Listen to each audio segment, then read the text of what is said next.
It is generally not recommended to start teaching programming to preschool-age children. Children at this age are still developing their basic skills, and it is important for them to have a strong foundation in language, math, and other core subjects before moving on to programming. Additionally, programming can be a complex and abstract subject that may be difficult for very young children to understand.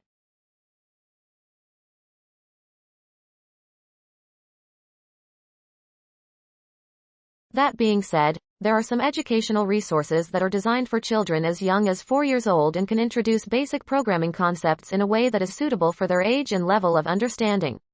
These resources typically use visual programming languages or block-based coding, which can be more accessible for young children than traditional text-based programming languages like Python.